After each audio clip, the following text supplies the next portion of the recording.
المبعوث رحمة للعالمين شفيع المذنبين وحبيب قلوب الصادقين سيدنا ومولانا أبي القاسم محمد اللهم صل على محمد وآل محمد وعلى أهل بيته الأطيبين الأطهرين الهداة المهديين ولعنة الله على أعدائهم إلى قيام يوم الدين. اشرح لي صدري ويسر لي أمري واحلل عقدة من لساني يفقه قولي أما بعد. Dear brothers and sisters, Assalamu alaikum wa rahmatullahi wa barakatuh. I begin by offering my best wishes and prayers to all of you and to all mu'mineen throughout the world on this occasion of Eid al-Ghadir. This is one of the greatest days of rejoicing and celebration in the teaching of Ahlul Bayt alayhimus salatu wassalam. And although it is not always very widely separated, it is a very important and a very meaningful part of our Islamic calendar and our Islamic practice. And it is the blessing of Allah that we have been able to gather together. And inshallah we will have a session where we will be able to share some thoughts and discuss important points regarding the event that took place at Ghadir. I would like to begin tonight's session with a brief discussion on certain areas about the occasion of Ghadir.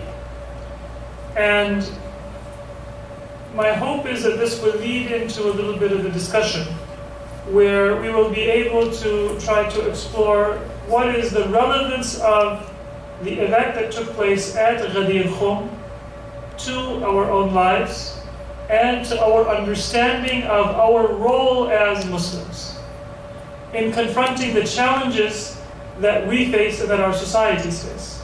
Our societies face one challenge that is perhaps particular to Muslims. What is the nature of the Islamic message? Who speaks for Islam? And what is the priority of different parts of the Islamic message within that totality, within that whole, which is comprehensive, which is integrated, which is interrelated. But there are different parts. What is the nature of the relationship between the parts, and who speaks for Islam? And then there are many challenges that we face as human beings that are not unique to Muslims, but that we as human beings face as Muslims as well. And I believe the events of Ghadir Khum, they have a special relevance to our understanding of our role as Muslims and as members of the human family.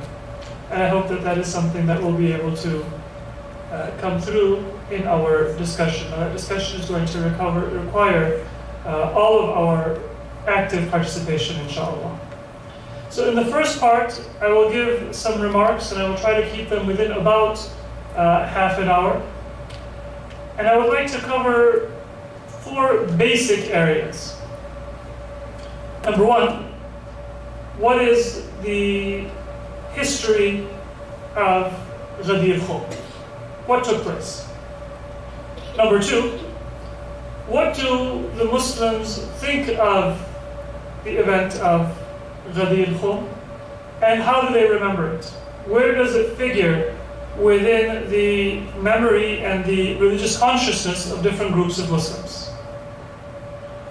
Number 3 is, what is the significance of this event in the teaching of Ahlul Bayt?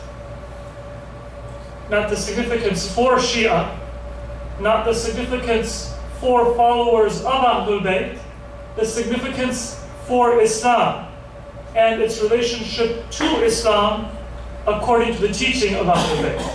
And there is a distinction. And number 4, what is the relevance of that event and that teaching to our time. So that would be the beginning of that discussion, which inshallah we will continue through our conversation and through the question and answer period.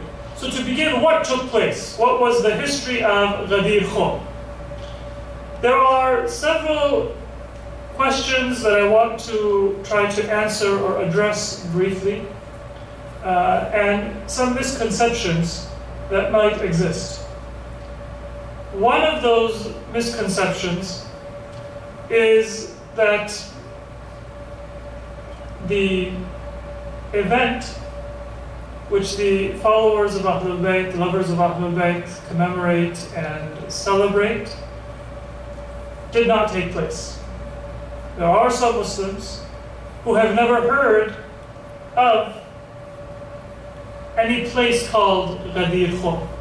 They have never heard of any kind of event that pertains to that location, or they might have read the history of Hijjatul Wada, the final Hajj of the Prophet, but they were not going to be familiar with what took place after the pilgrimage was concluded. That's one misconception. Another misconception is that the event of Ghadir Khum was so obvious and so clear that there is only one possible understanding that any sincere Muslim could have.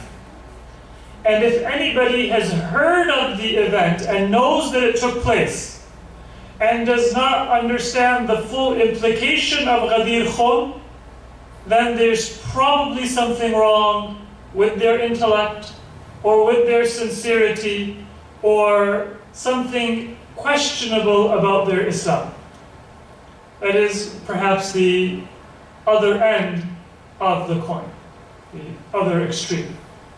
So what was the event of Ghadir? To begin, if you want to research what took place, you will have two sources, among others, that you can refer to. Right? There are perhaps other sources that you can look at.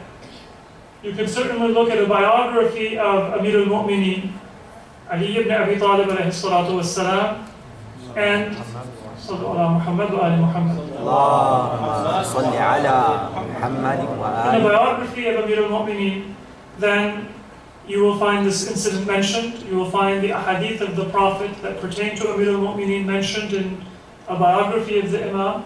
But that would not be a major source that you would think of first.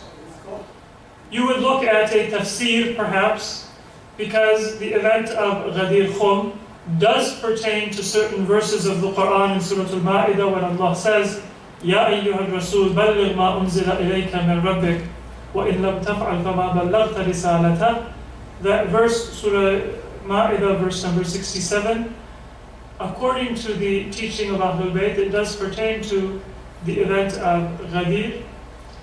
But that's also not going to be a major source for you to find out about this event.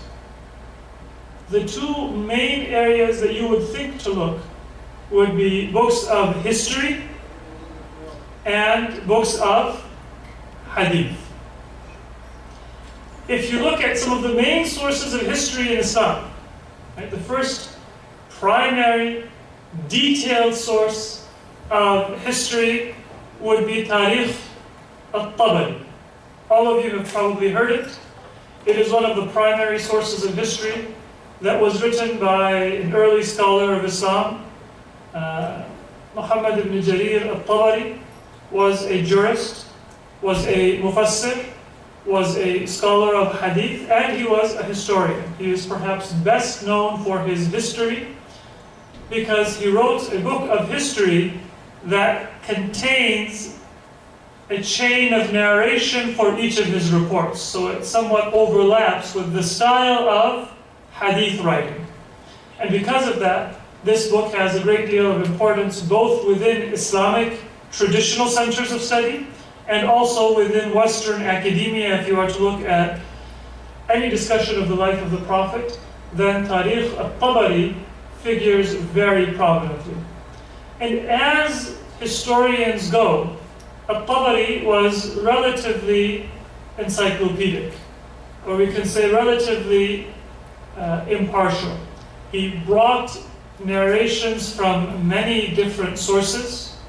He brought narrations that sometimes supported even different groups. And so he made an effort to bring a variety of material and to put it in front of the reader to make a decision about its validity and its authenticity.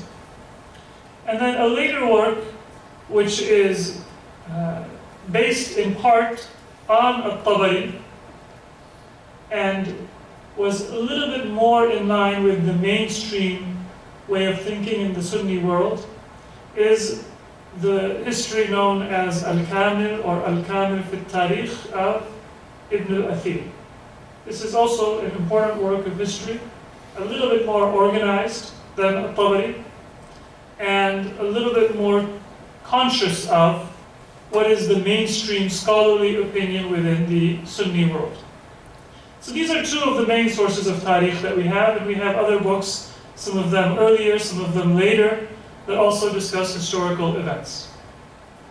When it comes to one genre of material that talks about historical events in the time of the Prophet and that you would think to look for the event of Ghadir, these books of history are one source, one genre. The other would be hadith. Many of the events that we know of about the Prophet's life, they are recorded in books of hadith.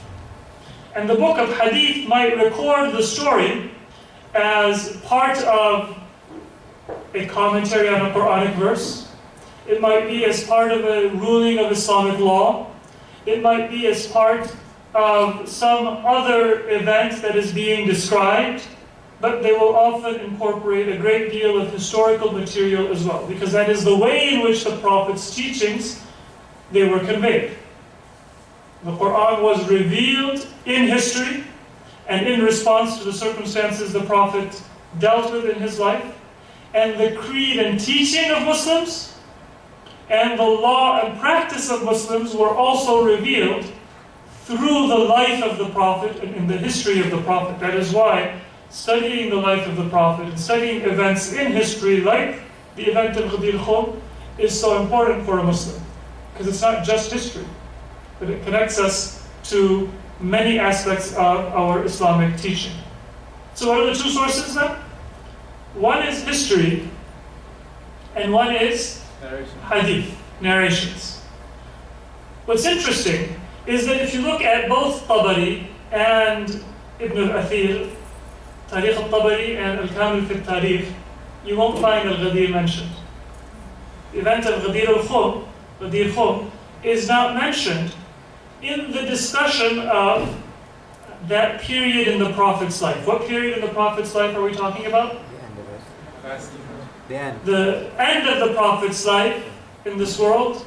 The last year, by last year what we mean is the last few months of the Prophet's life, because this was the end of the 10th year of Hijrah, right? Dhul Hijjah of the 10th year of the Prophet's life, and then the year changed and the 11th year entered, and the Prophet passed away either in Safar or in Rabi' al-Awwal, according to a difference of opinion among historians and scholars, of the 11th year of Hijrah.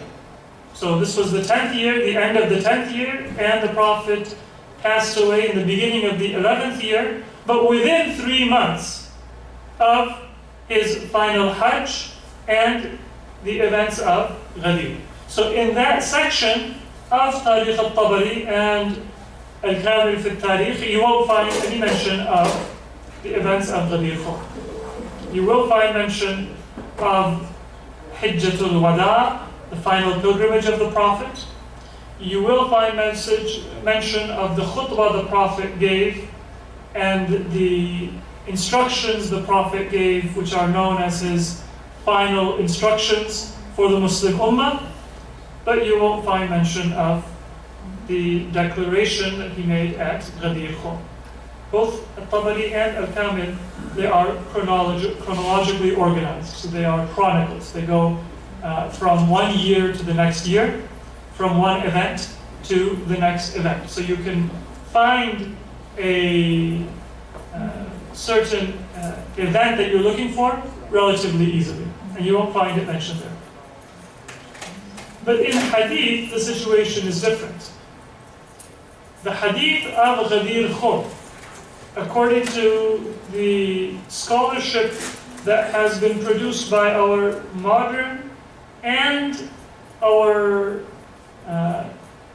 earlier generations of Islamic scholars, is the single most narrated and best attested hadith in all of Islamic scholarship and sources. And that is an essential point. There is no hadith in Sunni or Shi'i sources that has a greater number of narrations, that has a greater number of chains of transmission than the event of Ghadir Khum. More than 100, according to the listing that was made by some ulama, 114, according to others up to 120 companions of the Prophet narrated this hadith. And there is no other hadith where you have 114 or 120 companions, not just narrating an incident, but narrating an incident in almost the exact same words. One is to have a narration, and the other is to agree almost entirely on the words that were used by the Prophet. And that continues in each and every generation. It's interesting, actually, that the same Tabari, who did not mention Ghadir Khum in his history, says that I saw a book in 2 volumes that was composed just about the chains of transmission of Hadith al-Ghadir. فَاندَهَشْتُ مِنْ كَثْرَةِ طُرُقِهِ. And it was as if I almost lost consciousness because of the extensive number of narrators. I was trying to make a chart in my mind, so to speak, about who has narrated this hadith from who. And there's so many different chains that it's as if it makes you lose consciousness for a moment and be unable to fathom the well-attested nature of this event. So out of those 2 sources, you'll find that it's been almost omitted from the historical narrative, but it is extremely well attested in hadith sources. It's extremely well attested in hadith sources. Those who have never heard of it, and you will meet many Muslims, and those who might cast doubt on it, one of the reasons is because if you read a seerah of the Prophet, and in many cases those seerahs are based on historical sources. They're based on these chronicles of the life of the Prophet. And they use hadith just to add some details and to complete the picture. But it's not based on the Sahih, or it's not based on other books of hadith. It's based on a historical source. So they won't find mention of this event. It won't seem that important. And then you have people who study hadith, and they will see that this event is found, and it is very well attested. So what was the event? The event was that on the return journey from the farewell pilgrimage. Farewell pilgrimage is known as Hijjatul Wada. Many of us, we pronounce it exactly opposite. We say Hajjatul Wada. That's wrong. It's Hijjatul Wada in Arabic. The month is Dhul Hijjah, right? The farewell is Wada, not Wada. So Hijjatul Wada or Hijjatul Balagh. The Hajj in which the Prophet bid farewell, and the Hajj in which the Prophet conveyed his final message to the Muslims. And how many times did the Prophet perform Hajj from Medina? Just one. This was his only Hajj. Right? He had done Hajj, according to some narrations, before the migration when he still resided in Mecca, but after the establishment of Islam and the proclamation of Islam and after the Hijrah, this was the Prophet's one and only, first and last Hajj. So Hijjatul Wada is not just the farewell pilgrimage, it's the formative pilgrimage of Islam. On the return journey, the Prophet stopped at a place which is going to be known as Ghadir Khum, the brook of Khum. Where does this place lie on the map of Hijaz?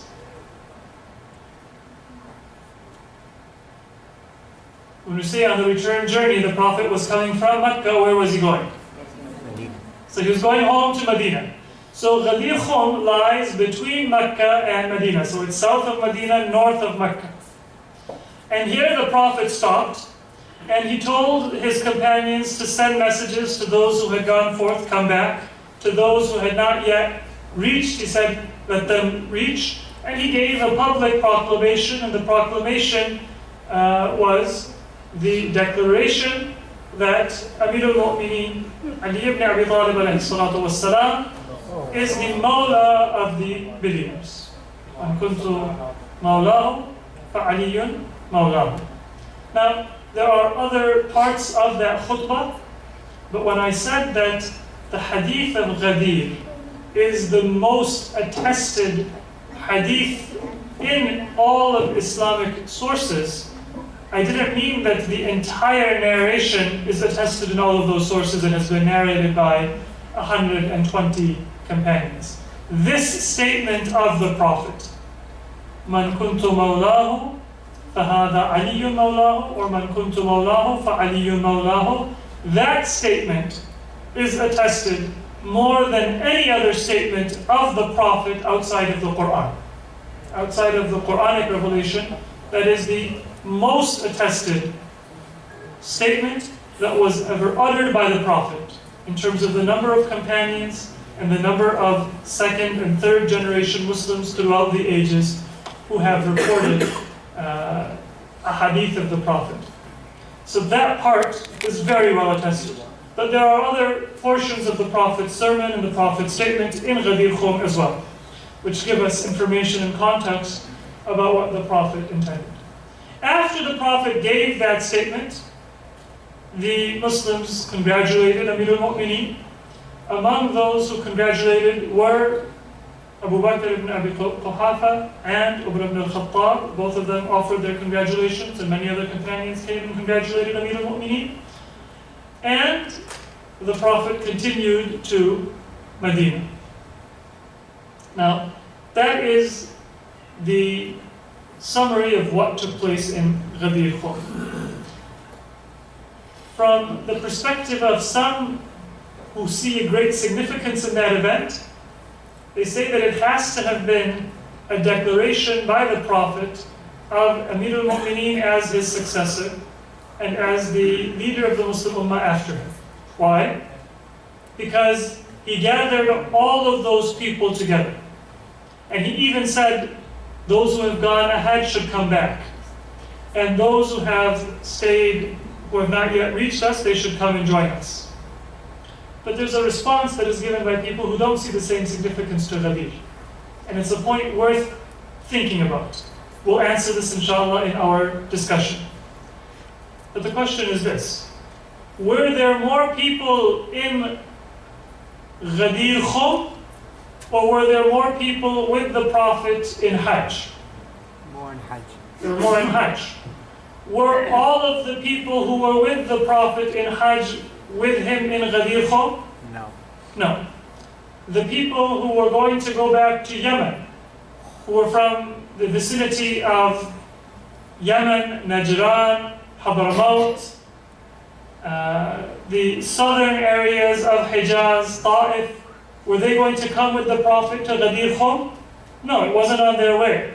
Maybe some of them wanted to just stay with the Prophet a little bit longer as an exception, But the majority of people who were from Mecca and from the southern part of Hijaz and from the suburbs of Mecca, they were not going to be with the Prophet in Ghadir Khum. So yes, the Prophet did have some people come back, and he waited for some people, but he also lost a big part of the audience that was present at Hajj by giving this message at Ghadir Khum.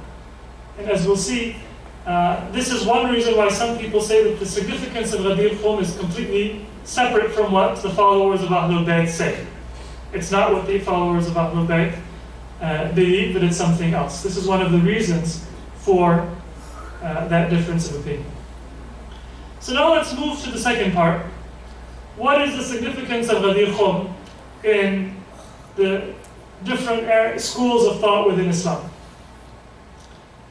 One, which you will find among people who call themselves Ahlul Sunnah or especially the Salafi school of thought, is that it really doesn't bear mentioning. It's like many of the ahadith that are found about the fada'il of companions or about the manaqib of companions, the virtues of the companions. Yes, it does give something that is a matter of honor for Amir al-Mu'mineen, but it's on par with the honor that the Prophet gave to other companions. And then if you tell them, why did the Prophet give such a public message, they will say, well, there was an incident. The Prophet went with his companions to Hajj from Medina, correct? Did the Prophet take Amir al-Mu'mineen with him on that journey of Hajj? No. No. And why did the Prophet not take Amir al-Mu'mineen with him? Because Amir al-Mu'mineen was in Yemen. Yemen at the time. He wasn't there. The Prophet came from Medina south towards Mecca for Hajj. Amir al-Mu'mineen came from Yemen north towards Mecca for Hajj.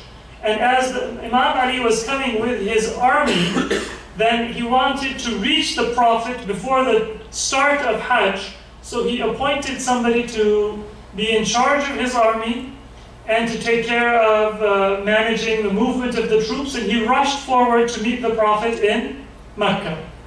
Because of the way that Amir al-Mu'mineen exercised his authority in some of the decisions that he made, and some of the criticisms he made of that, the commander he had put in charge after he left to go to Mecca, there was rumors and there was dissatisfaction among some of the Muslims.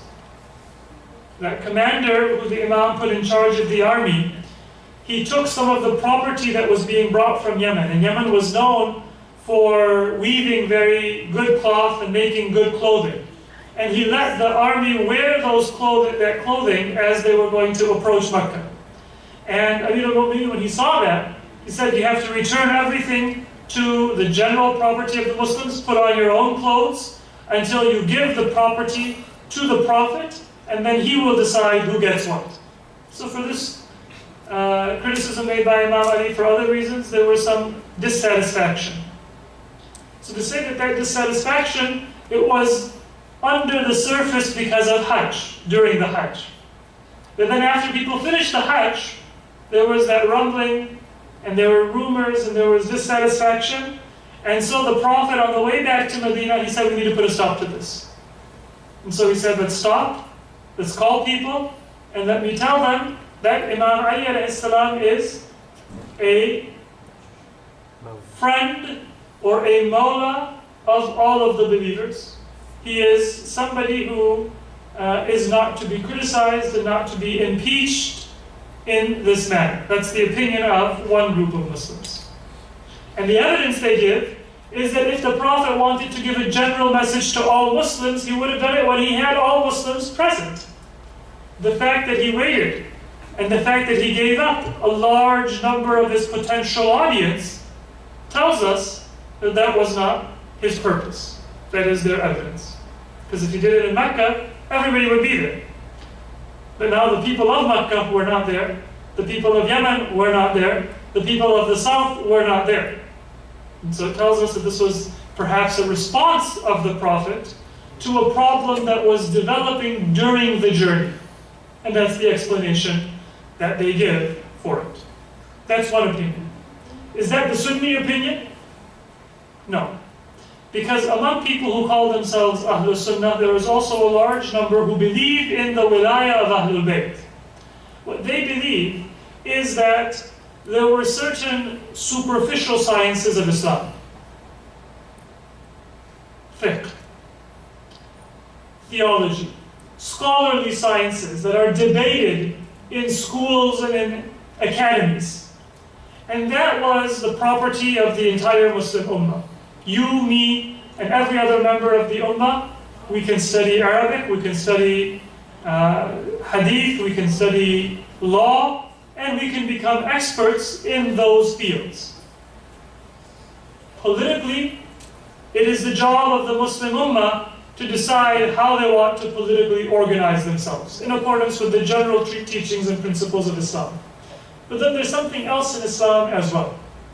And that is the spirituality of Islam, the ma'rifah of Allah subhanahu wa ta'ala. And that kernel of wisdom and insight was given by the Prophet to Amir al-Mu'mineen. And that is present in Ahlul Bayt.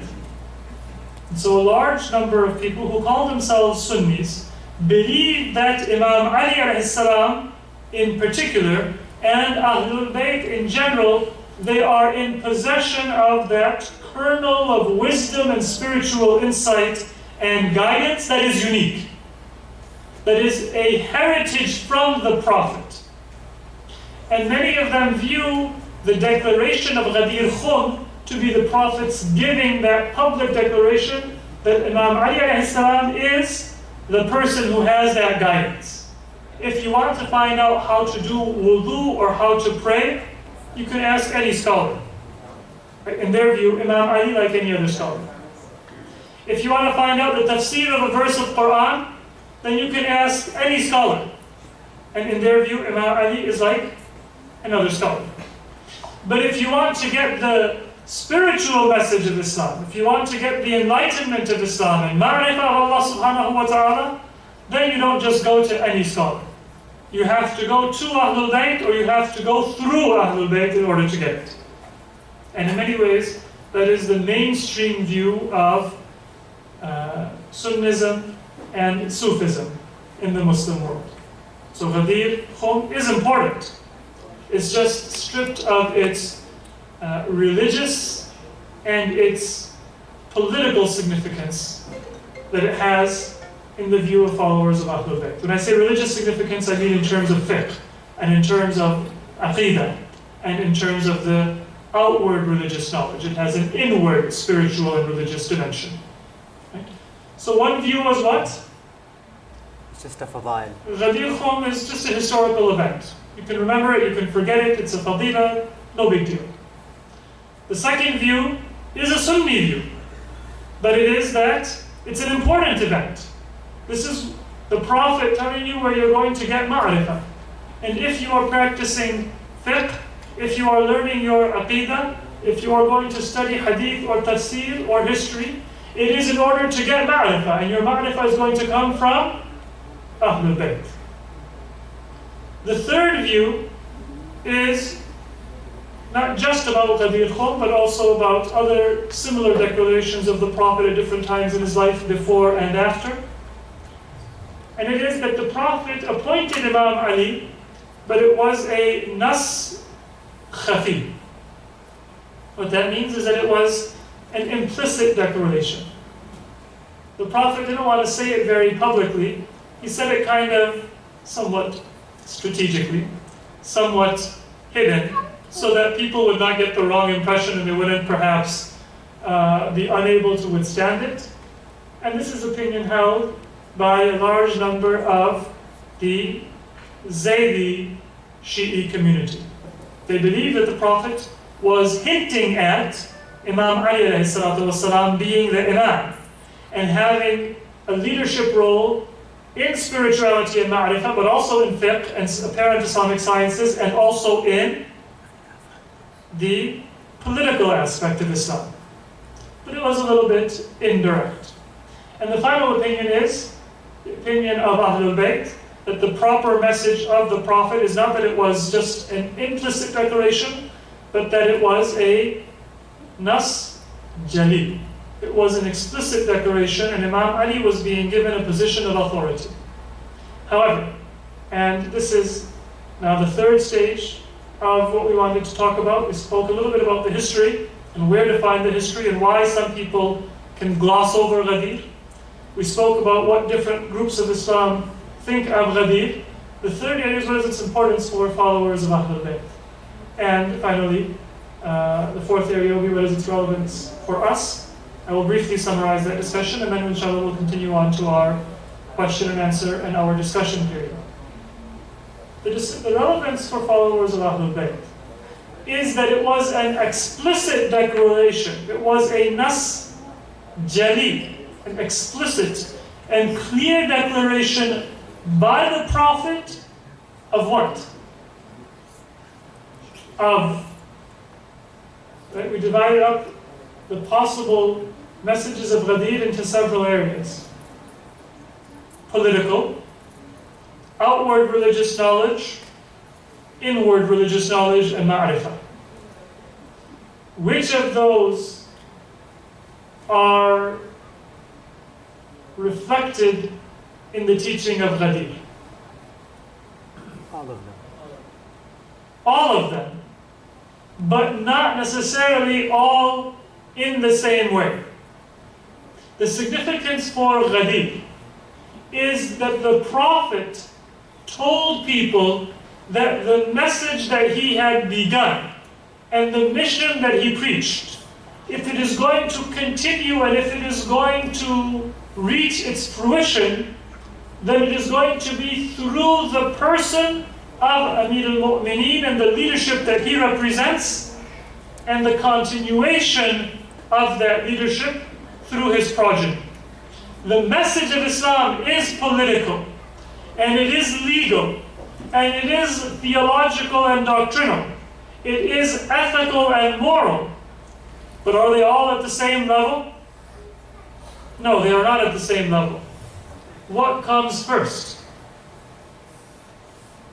It is that ma'rifah. It is that inward, spiritual, and ethical, and then doctrinal dimension of Islam that is the source and is the origin of all else. And so Ghadir is not primarily about the political organization of the Muslim Ummah. It is about the intrinsic preservation of Islam itself as a cohesive and harmonious message that can change humanity, not by giving economic opportunity to everybody, not by giving political stability to society, not by creating an empire, but by changing the state of the human heart and the human spirit, and having that message spread through purity and piety from one individual outward to family, to community, and to all of humanity. It's the nature of the change the Prophet brought and that he wanted to bring. And that is the nature of the message of Ghadir. So for the followers of Ahlul Bayt, it's not primarily a political message. And the statement of the Prophet was not primarily a political statement, but it was a spiritual statement that does have relevance to doctrine and law and politics as well. And why is that important? Why do we need to make that distinction? Because Ghadir is the basis for how we can approach Islamic unity. If you want to understand how it is that we can be productive members of human society and how we can be productive members of Muslim society, then we shouldn't say, well, Ghadir is divisive. It's a matter of dispute. And so we'll put that on the back burner and then we'll do joint programs, Friday prayer, or Eid al-Fitr, or Eid al-Adha. Those are the basis of our common practice with Muslims. No. Ghadir Khum is the event that tells us what the nature of Islam is. And if you understand the nature of Islam, then the priorities of Islam follow from that. And the way that Islam can be a constructive force and a productive force in your life and in society's life, it comes from that. يا أيها الرسول بلغ ما أنزل إليك من ربك وإن لم تفعل فما بلغت رسالته. If you don't do it, if you don't, O Prophet, convey that message of Ghadir, then everything you have done is as if you didn't do it. The message itself does not exist. The teaching, the Quran, the spirituality, the doctrine, the law, all of that, it depends on conveying the message of Ghadir. بلغ وإن لم تفعل فما بلغت رسالته. Then the message at all, in essence, has not been conveyed. So is that clear? The relevance of Ghadir is that our understanding of what our obligation is as Muslims, how we can reduce tension with other groups of Muslims, that is going to be inspired by and derived from Ghadir Khum, not by ignoring it and not by de-emphasizing it. So those are several areas for us to now think about and to explore, and I hope that our discussion will be able to continue those thoughts. But you can ask about anything pertaining to the event of Ghadir, not limited to the themes that we covered so far. Let's transition to the second part of the program with Salawat ala Muhammad wa Ali Muhammad. Allahumma salli ala Muhammad.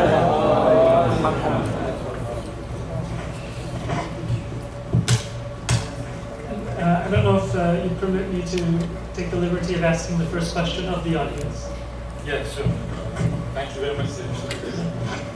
So the first question that I have is, what is your answer to that objection that if the Prophet wanted to give a public message in Ghadir Khum, or if the Prophet wanted to give a public message for all Muslims, why did he wait till Ghadir Khum and not do it in Arafah?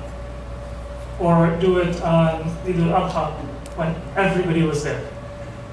Brother, no, maybe for 4 reasons. First, Rasulullah is tabi al-Wahy.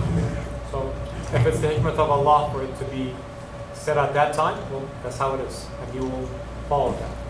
Maybe the second thing that comes to mind is all the fitna will come from Medina. So coming from Yemen didn't really make any logical sense.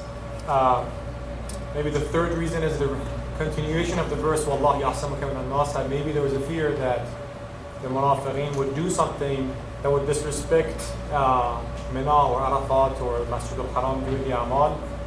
And let's see what else. Maybe the fourth reason that comes to mind is just like Wahum Raki'un is unique to Imam Ali, Ghadir Khum had to be unique. The place of Iblaq had to be unique to be known for that. It's a very comprehensive answer. Anybody have anything to... You didn't hear it? Can you repeat? So sure. So several points were raised.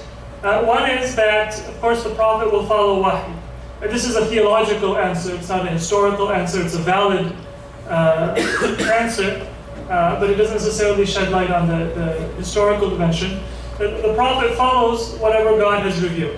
So if God revealed that you are to do this in Ghadir Khum, the Prophet did it in Ghadir Khum. Theologically, that is true. Right? Second is that the fitna that the Prophet feared was a fitna from Medina. It wasn't a fitna that the Prophet feared from the people of Yemen or the people of Najran or the people of Hadramaut or the southern area of Hijaz. Right? What were the other parts of one answer, which is also given by many of our ulama, is that it's entirely possible that Allah wanted Ghadir Khum to be a unique place, and this event to acquire a special identity separate from Hajj, because there have been attempts by some Muslims to take the verse of Balagh, the verse of Itmam al-Ni'mah, to be related to Hajj itself. And so Allah wanted to separate those two and say Hajj is an eternal act of worship. It's part of our Islamic teaching, but Ghadir Khum is its own event and incident. and it's an appointment that is to stand and to be recognized in its own merits. Right? And there was one third answer that he gave that is slipping my mind right now. Maybe there was a fear that some of the munafiqeen would disrespect the manasik of Hajj or Masjid A fear perhaps that the Hajj might be disrespected by the munafiqeen if there were to be a commotion during the Hajj. So those are several theological, one theological answer that of course the Prophet follows wahi, and then three answers that also shed light on why Allah might have given that command and what is the historical, for Ghadir to stand on its own, for Hajj not to be disrespected, and for the Prophet to be able to respond to the challenge that would come from Medina. It's from long-standing Muslims, not from the new Muslims of the outlying tribes that the Prophet had a particular fear. Any other thoughts on that? Or any objections to any of those answers?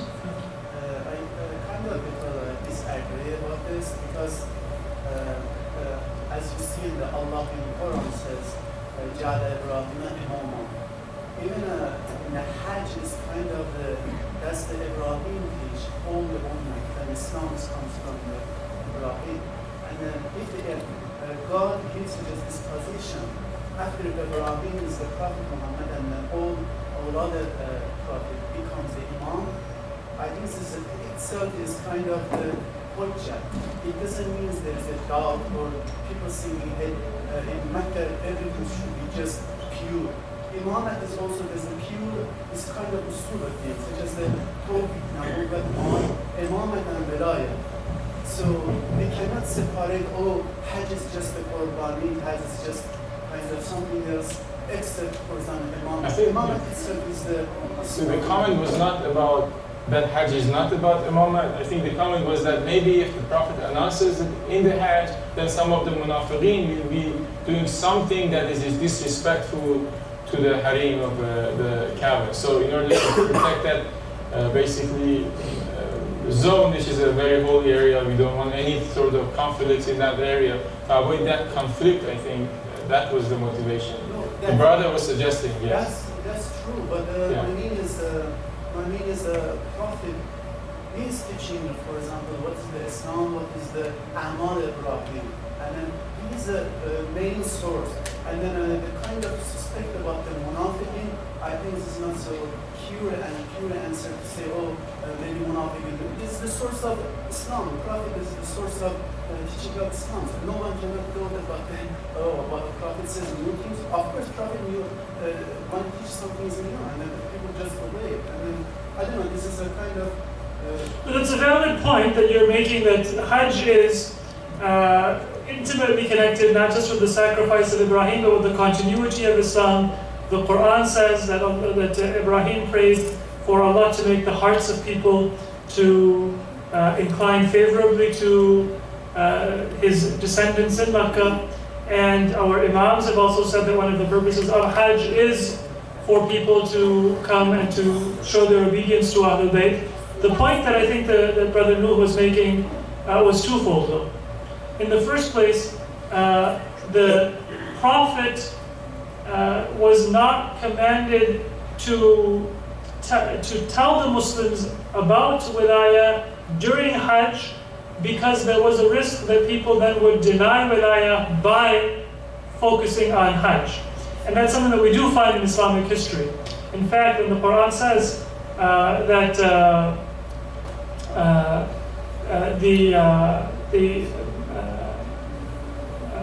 اليوم أكملت لكم دينكم وأتممت عليكم نعمتي ورضيت لكم الإسلام دينا. That ayah, it said that a Jewish person came to Umar ibn al-Khattab and said that if we had an ayah like this in our book, that would have been an Eid for us. That would have been an Eid for us. And the Caliph gave an answer. He said that, you're right. For God to say that I've completed your religion and I have perfected your religion and completed my favor unto you, have chosen Islam as your religion, that is a day that is worthy of an Eid. But did he say that therefore we have Eid al-Ghadir? What did he say? say that it's the Hajj, the day of Arafah. Right? So they tried to take that message and fit it into Hajj. So your point is right, that the proper meaning of Hajj, if you understand Arafah itself, and if you understand Hajj and the sacrifice and all of the rituals of Hajj, it will lead you to Ahlul Bayt. But at the same time, there was an effort made by some people to try to remove the wilayah by focusing on just the superficial Hajj, or just the superficial practices of Islam. And that's one thing that this separation of the declaration, it prevented people from being able to do. Now it's not just part of the Prophet's khutbah, but it's a separate hadith on its own. So there's no contradiction between what you are saying is the true meaning of Hajj, and it is the true meaning of Hajj, and the desire that Allah may have to separate it. Do those answers satisfy the question, or is there any further discussion needed?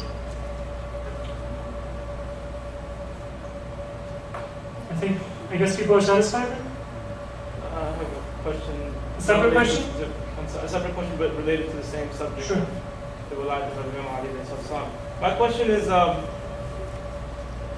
obviously, this event is an event that there are many sides as to what is the meaning of Man Kuntu Mawla or Ali Mawla, right?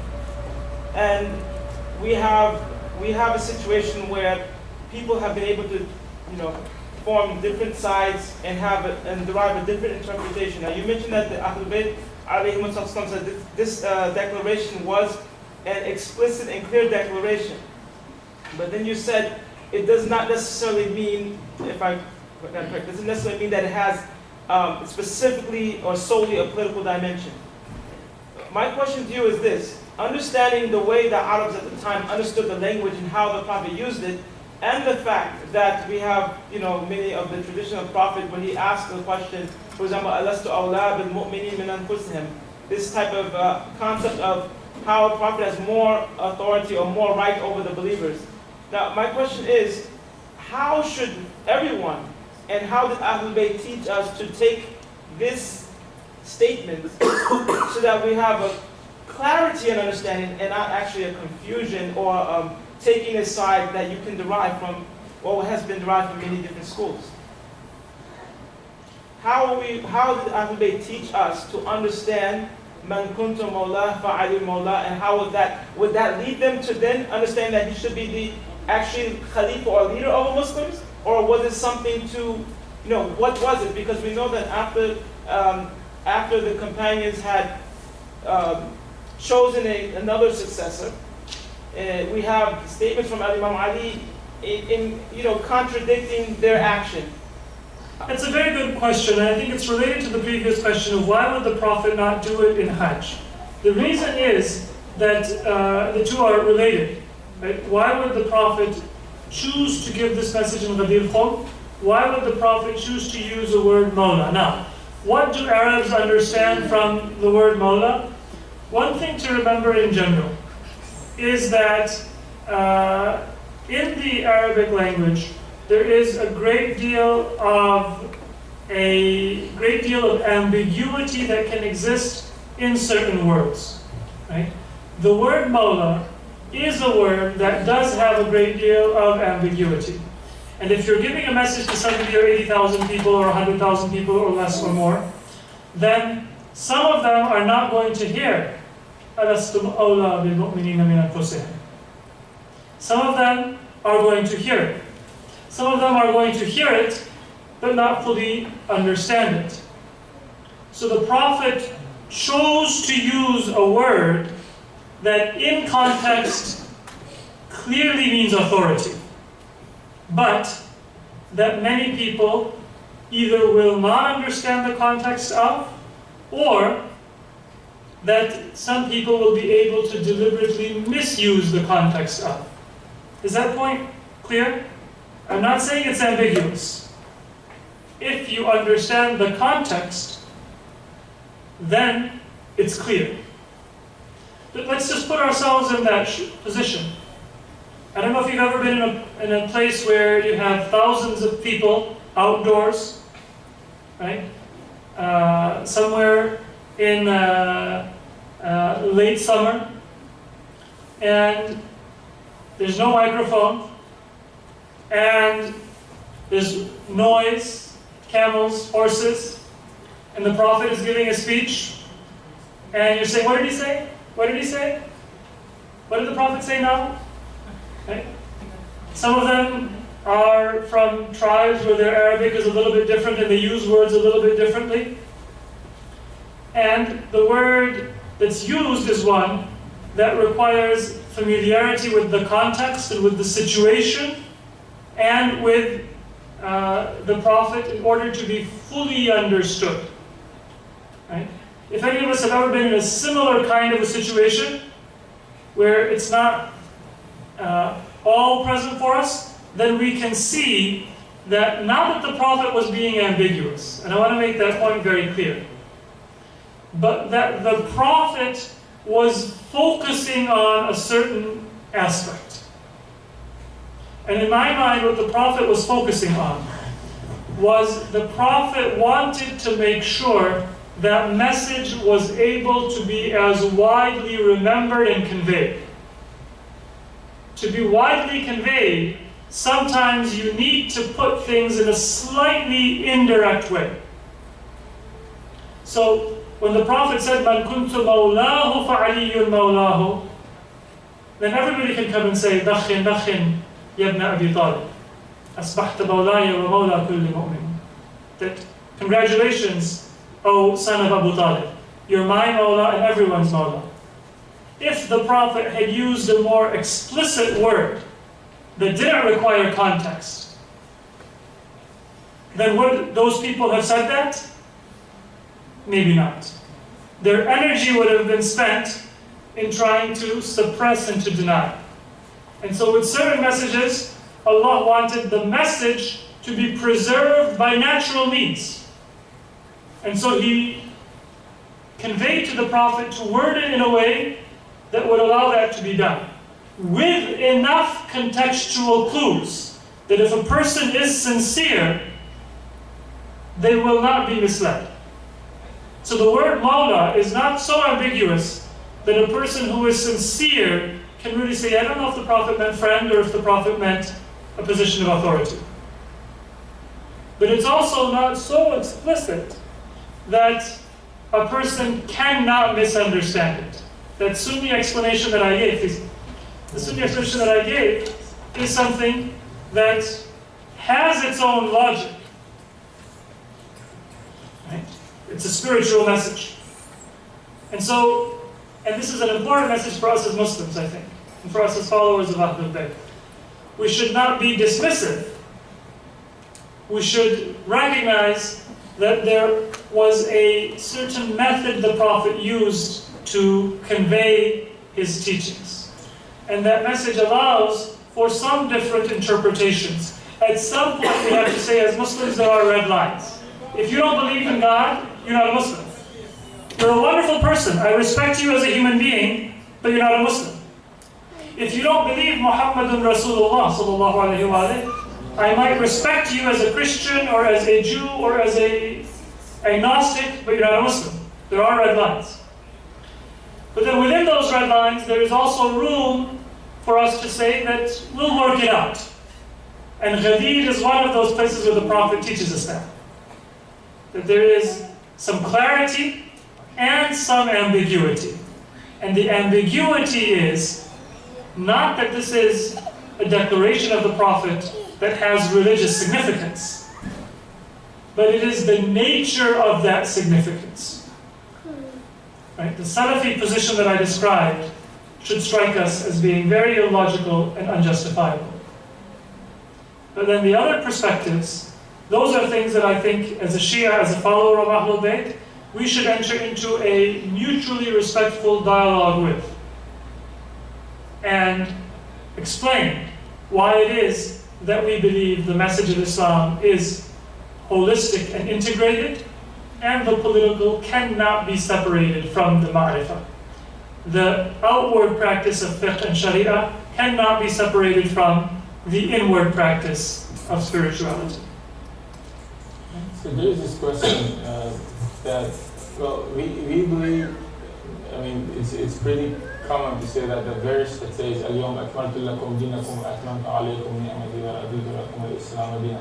So it sounds like mainly the mainstream Shia believes Ghadir is a very significant part of faith, such that if someone does not believe in that, you don't say they're not Muslims, but their Islam is not complete. So, but then there is this question, this matter is not mentioned in the Quran, at least not explicitly mentioned in the Quran, and there is a question about whether or not the Prophet directly advised the Ummah, or in a way basically clearly ordered to the Ummah as an order of God, not a personal opinion of himself, that the Ummah should take, basically should obey the Ahlul Bayt, especially Amir al-Mu'mineen, after he passes away. So the question is that understanding that we have, well, basically defendable based on what we know historically about the Prophet or based on the Quran? If so, how? If not, then why? You know, so. And we'll take the choice, if so, how, because I believe that it is eminently defensible. Right? The question is, how can we defend our belief in Ghadir if it's not mentioned explicitly in the Quran? Well, what is mentioned explicitly in the Quran? Right? That Islam was perfected, the religion was perfected, the blessing of God was completed, that this message, if it's been perfected, if the deen is kamil, if the ni'mah is tamma, is complete, then Islam is to overcome all other religion and all falsehood. Correct?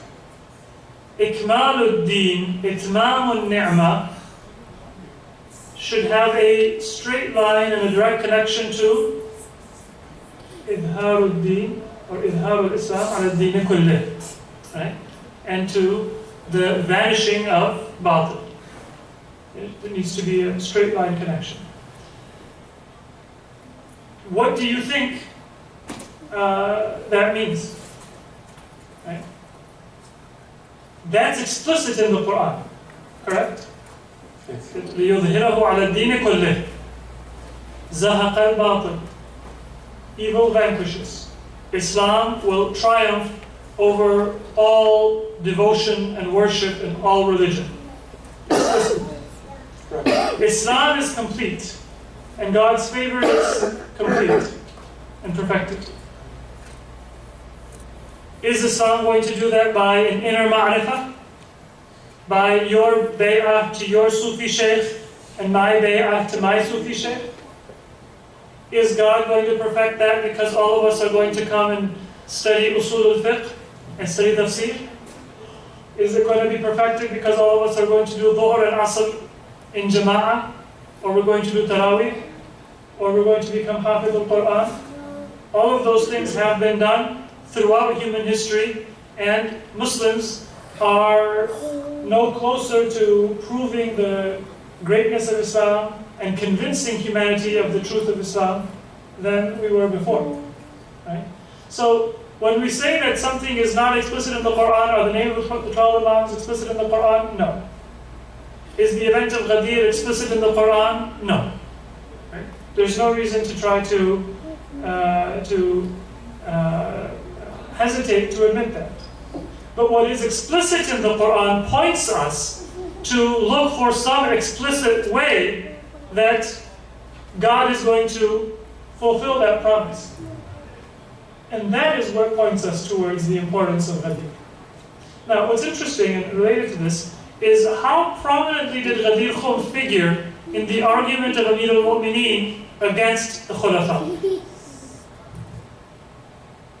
Right, there was a time when Amir al-Mu'mineen told people about Ghadir Khum. Does anybody know when that was? The Shura, after Umar's death. He was Khalifa in Kufa. Right, the strongest narration we have is in Kufa after the death of Uthman ibn Affan, when Imam Ali had already been given the bay'ah. When he had already been given the bay'ah by the Muslims, he called together and said, is there anybody who remembers the Prophet said this at Ghadir Khum? And some people testified, many of the Ansar, and some of the Muhajirin, and some people refused to testify. Sorry? And people from Badr, numbers of people from Badr also. Several of the Ansar and some of the Muhajirin, even some Badris who were still alive, they testified. But wasn't that prominent right after Saqifa? Or in the Shura? According to some narrations, Imam Ali mentioned it. If he mentioned it, it was one among many different things. Right? And so that's an important point for you to remember. When we're talking about how explicit was the declaration of Ghadir, and how clear was the definition of Mawla, in the initial argumentation of Imam Ali, he didn't focus it on Ghadir Khum. And that's a mistake that is sometimes made by people who are trying to explain the importance of Ahlul Bayt in Islam, is to put the emphasis on Ghadir Khum. The point of Islam is that there is a certain logic to the religion. There is a certain logic to our salat and our sawm and our ibadah. Allah does not need you and me to do wudu in a certain way and to get together and to pray. If He's taught us to do so, it's to train us and discipline us so that that action can be personal purification and can bring us together in a spiritual unity. Right? There is a logic of Islam. And if we understand that logic and how it extends from the individual to the global, then we will be able to understand the Ghadir. If we don't understand that, then Ghadir by itself will not have a whole lot of meaning for us. And so Imam Ali, he spoke about all of his virtues, his closeness to the Prophet, that he was raised by the Prophet. Not because to be raised by the Prophet is an intrinsic virtue, right? Zayd ibn Haritha was raised by the Prophet somewhat similarly to how Imam Ali was raised by the Prophet. And Usama ibn Zayd, although Shias don't always mention it, Usama ibn Zayd was raised and loved by the Prophet in somewhat a similar way to how the Prophet's grandchildren, Imam Hasan and Imam Hussein, were loved and raised by the Prophet. Not the same level of love and rank, but he was also, Usama ibn Zayd, was very close to the Prophet, and he was Mawla of Ahlul Bayt. And that's found in the history of how Imam Hasan and Imam Hussein also used to pay the debts of Usama and show him respect. Right? So he was also close to the Prophet. But Imam Ali spoke of his closeness to the Prophet not like Zayd, not like Usama, because he was trained by the Prophet. And therefore, his thoughts and expressions represented the Prophet's thoughts and expressions. So if you look at how Imam Ali argued after Saqifa, and in the Shura, and other times in his life, in his letters and in his speeches, you will see that Ghadir Khum was not the main area of focus. Why? Because Imam Ali wanted to explain the logic of Islam requires you to realize that he who is closest and he who knows the Prophet the best and knows Islam the best is the best person to carry Islam forward in all of its dimensions. You might think politically that the older person is more politically experienced. You'd be wrong, but the point is not that you're wrong politically. The point is that by thinking politically, you're not thinking of Islam. I say there are a couple of things. So are you suggesting that there was no clear, explicit order by God or the Prophet to accept Imam Ali as a political leader, but there is a logical reason to do that, to accept that? Or you're suggesting that there was explicit order, but it was not just about the Ghadir, it was way more than that? No, I'm saying that there was an explicit order by the Prophet, and that order was there from the beginning of Islam. That the nature of the Islamic message is such that there needs to be a leadership that has access to authentic knowledge and that is authentically able to teach and implement that knowledge in their own lives. Right? That is an essential part of the Islamic message, and the Prophet throughout his message, and not just in Ghadir, explained that his Ahlul Bayt are the ones who have that rank. When you have a question, you can ask them and they'll tell you the right answer. So when you want to see Islam, they will show it to you. And that was explicit by the Prophet. So why is it, first of all, why is it that it's not in the Quran? That's a question. Why it's not in the Quran explicitly that the Ahlul Bayt? So is it an opinion of the Prophet? Is it a revelation by God to Prophet but not mentioned in the Quran? Or it is mentioned in the Quran? Which one is your position? It's something that the Quran itself explained. When the Quran tells us that the Prophet, the Prophet does not speak from hawa. He does not speak from his own personal desire. Anything that the Prophet says then is a communication from Allah. The question is, why were some things put in the Quran and some things not put in the Quran? Okay, yes. Right? That is the only relevant question. Why was it not put in the Quran? The simplest explanation for why something would, the answer that was given earlier by the brother that the Prophet follows what God says and we don't really have a reason to question is a valid answer. But it's not always fulfilling and satisfying, right? Even though it's valid. Why would Allah not put something in the Quran? Well, partially, and this is something that is very common to our experiences and it's very understandable by all of us, sometimes the whole point is for people to reach certain conclusions on their own. Every teacher and every trainer has certain things where they give an answer or they give certain formulas or certain shortcuts to somebody that they're teaching and training. And they have certain places where they say that I'm going to give you principles, you have to figure out the answer. And you say, well, just help me out. Give me a quick, clear shortcut. And because they're your teacher and they're your trainer, they'll say, no, you have to do this on your own. That's found within Islam in many different places. The Quran does not teach us how to perform any of our acts of worship. It does not teach us how to fully conceive of the details of Tawheed. It does not teach us about many of the details of Nubuwwah. It gives us certain guidelines, and then it says that you have to ask the Prophet, or you have to use your intellect in order to reach a deeper connection. Right? So the Quranic conception of Tawheed is not something that is a fully formed theological principle. So your position is that it was not explicitly mentioned in the Quran, but the Quran is clear that when the Prophet is teaching, it's a teaching of the Quran as well, right? It's like as if it's a teaching of the Quran, it's a teaching of God.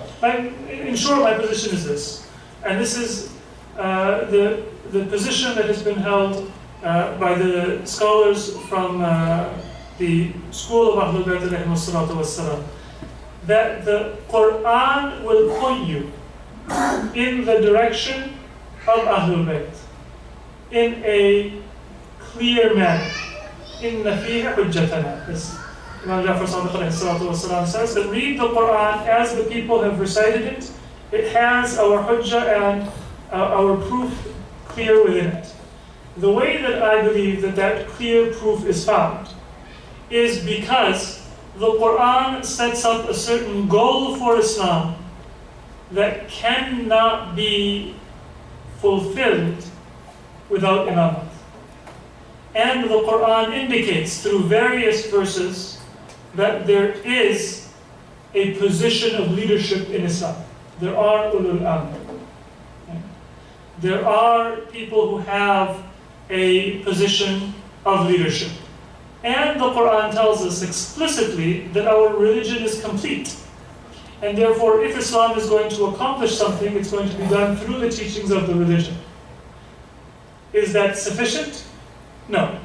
You cannot just read the Quran and make one quick leap and get to imamah.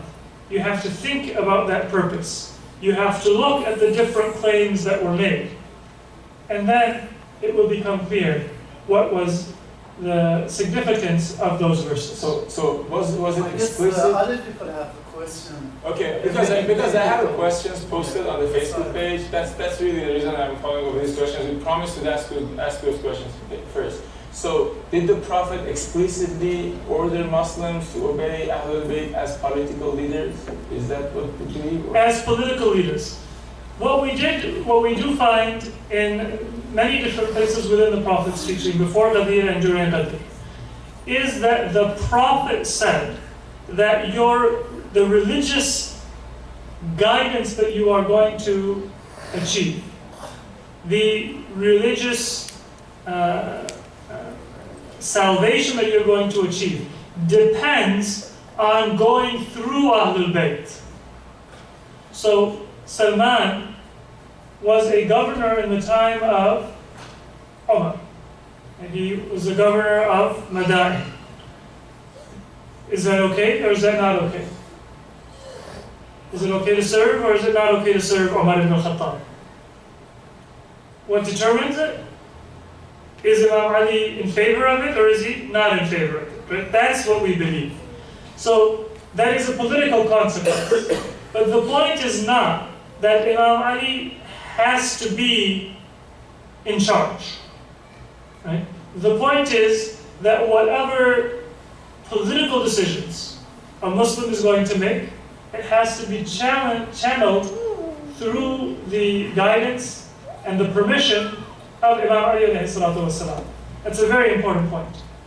The Shia belief is not that the Imam is going to be the political leader of the Muslim world and is going to lead without any kind of democracy or input from the Muslim world.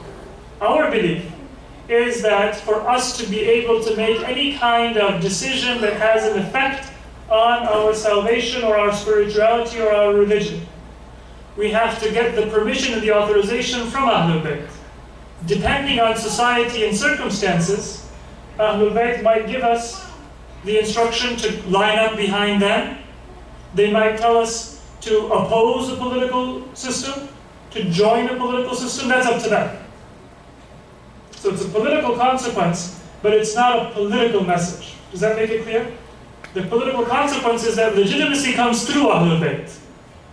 But it's not setting up one kind of monarchy or dynasty of Ahlul Bayt as kings or as political leaders.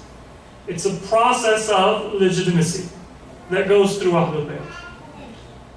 All right, so Yeah, I had asked earlier, and alhamdulillah, thank you for those responses, but one of my questions was, can you expound upon how Ahlul Bayt, with inshallah, with the elucidation, how they clarified or explained Man Kuntu Mawla Fa'ali Mawla? How did they tell the Shia what it means?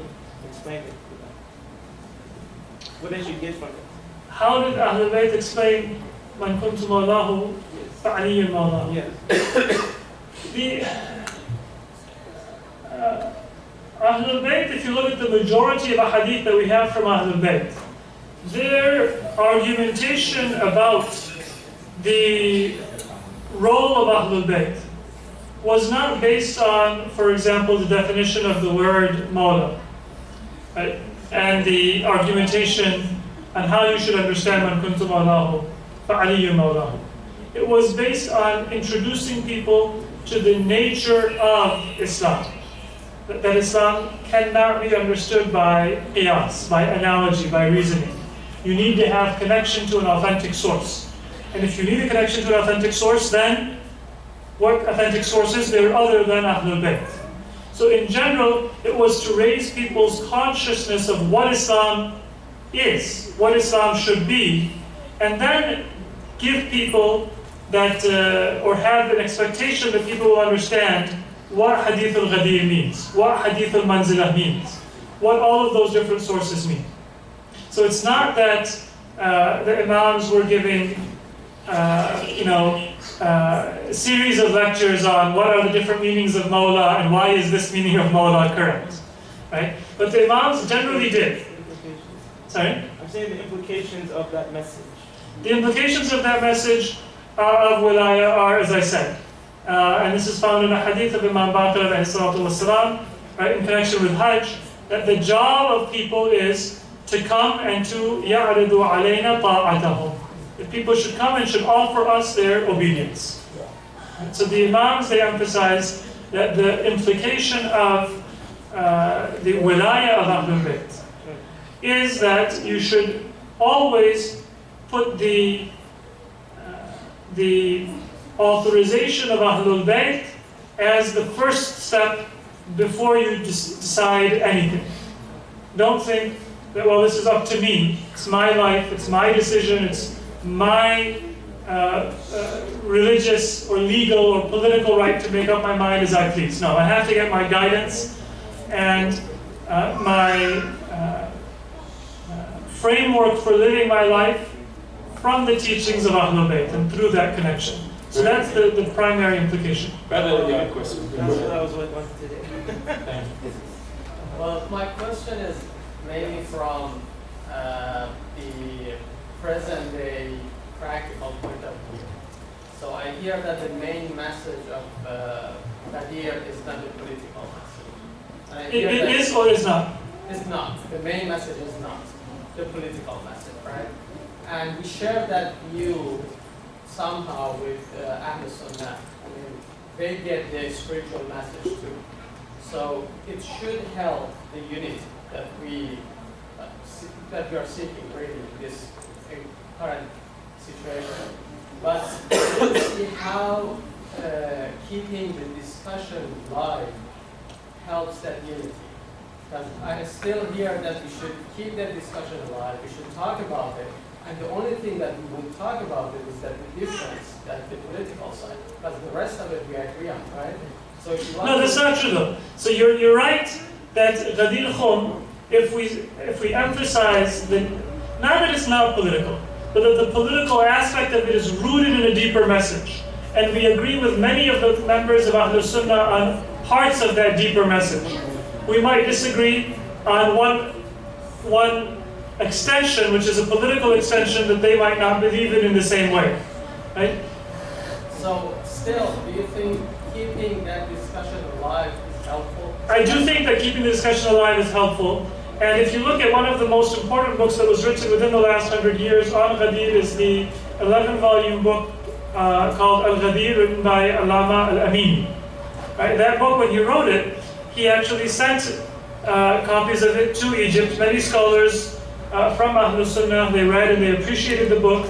And in some of the subsequent volumes of Ghadir and editions of Ghadir, written by a Shia scholar, you can actually find the praise, you can find the letters that were sent by ulama of Ahlul Sunnah in praise of the book.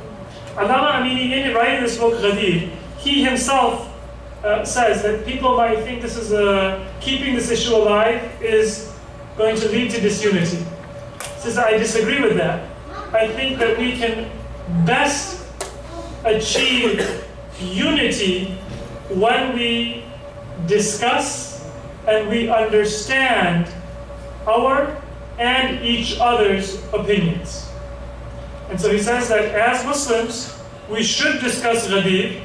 We should not discuss it in a prejudiced way. We should not condemn everyone who disagrees with us. They also should not condemn us for disagreeing with them. But we should study it. We should explain to others why we believe what we do about Ghadir. And we should respectfully be able to engage with somebody who has a different opinion about it. Within any culture, if I don't know anything about Christianity, will I potentially have a better interaction with my Christian friends? Or if I understand Christmas and I understand their scripture, and if I understand their beliefs, is there a potential for a better interaction? Always, through knowing and learning, there is a potential for better interaction. It's when we learn in order only to condemn and defeat and separate that it's worse than not knowing. So it's better not to know than to try to know in order to defeat and fight. But if we're not learning to defeat and fight, if we're learning in order to be able to understand, then knowing is better than not knowing. And just as that's true between Muslim and non-Muslim, it's true within Muslims as well. Final point. Among those Muslims who believe in Ghadir, even if we disagree about the political aspect of Ghadir, right? As followers of Ahlul Bayt, as Shia, we do believe in that political dimension as well, and others might not believe in it in the same way. that is not a difference that generally has led to bloodshed and an inability to coexist respectfully. The issue is people who deny any religious significance or spiritual significance for Ghadir look at it in history and look at it today. Generally, those are the type of people who cannot peacefully coexist with Sunni or with Shia Muslims who disagree with them. So, for both of those reasons, I think that discussing and keeping alive the issue of Ghadir is relevant, and it is a contributor to Muslim unity. But it means that we have to do it in a certain way. We have to do it in a respectful way. That's why I was careful to try to say that there is a Sunni opinion of Ghadir that we should be very respectful of, even if we disagree with it or we consider it to be perhaps incomplete. But that does not mean that we should be dismissive of it. I have a question, but first, is there any questions from the ladies' side, sister side? No question? Alright, so Ali. So you pointed out that there's no mention of the Ghadir event in the primary history books of Islam, while there are plenty of references in the narrations and in the hadiths. Do you see any reason why? Because considering that the history telling is based on narrations of people, there's nothing actually more than that. Where else could the writer of Tariq Tabari get the information? It's from the narrations of people. But this huge difference between the two sources. Is there a bias? Is there a bias? Why is it not in history sources? I mentioned two sources of history. Now we do have other sources of history as well, right? They're not as famous and as prominent, but Sirah ibn Hisham, for example, is a very important source of the Sirah of the Prophet, not a general source of history. It does mention Hajjatul Wada, and but it doesn't mention the incident of Ghadir in the same way as we have it, but it mentions the incident in the context of the dispute about the army coming back from Yemen. The reason that I think that at least these two prominent sources of history, and some other sources of history as well, do not focus on the event of Ghadir is because they are primarily looking at the socio-political history of Islam. Right? That's their primary focus. In fact, Tariq al-Tabari's official name, we call it Tariq al-Tabari, but it's known as Tariq al-Umami wal-Muluk, the history of nations and kings. So that's kind of the spoken or unspoken focus of a historian, the outward dimension. And on that level, it's easy to miss Ghadir. Right? But isn't the event of Ghadir an important event in his socio-political life of Islam? In the end, the caliphate was not chosen through the logic of Ghadir. Even Imam Ali, he did not become the outward caliph by relying on the appointment of Ghadir. It was by a political process that was engaged in by the large Muslim masses and community. And so the event of Ghadir Khum, for the majority of Muslims, lost its socio-political significance and relevance. In my mind, in the teaching of Ahlul Bayt, that's one of the tragedies of Islam. Right? That the logic of Ghadir, which is that the political and the outward should be an extension of the spiritual and the religious and the knowledge, that logic was lost. Politics was seen as something political. Societal issues were seen as separable from the spiritual and the religious, and the Muslim Ummah suffered those consequences. Right? But in that sense, hadith, because if companions narrated it, it generally survived, whether it's an important detail or not. So for example, we have a hadith that tell us the features of the Prophet. We have many ahadith that tell us that, for example, the Prophet did not have white hairs, but this part of his beard, that's below the lower lip and above the chin, this part of the Prophet's beard had white hairs, more white hairs than the rest of his beard. Now, is that an important thing? Is that something that it was narrated by several companions, and so it survived in hadith? Hadith has a different logic than writers of history. Many things survived because they were narrated. They were considered significant and interesting and important by companions and by subsequent generations. But they may not have survived in historical sources. The reason that it was very surprising to me was that those books have been written hundreds of years after the Prophet. So the history books and the hadith books were written hundreds of years after the Prophet.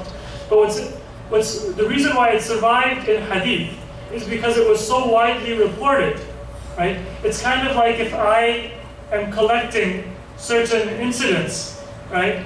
If I want to write a book of the sayings of Abraham Lincoln, now it might have been 150 years ago, but if I don't include the Gettysburg Address, then am I doing an injustice to Lincoln, or am I putting my own credibility in doubt? I'm putting my own credibility in doubt. So in books of hadith, yes, they were much later, but because Ghadir was so widely reported, to be a book of hadith of the Prophet, you have to acknowledge Ghadir on some level. You might not narrate the whole thing, you might narrate part of it, but you have to narrate it. In a book of history, though, it's going to be selective. And it's much easier to say that, well, I'm choosing these incidents to focus on. So, any other questions, sister?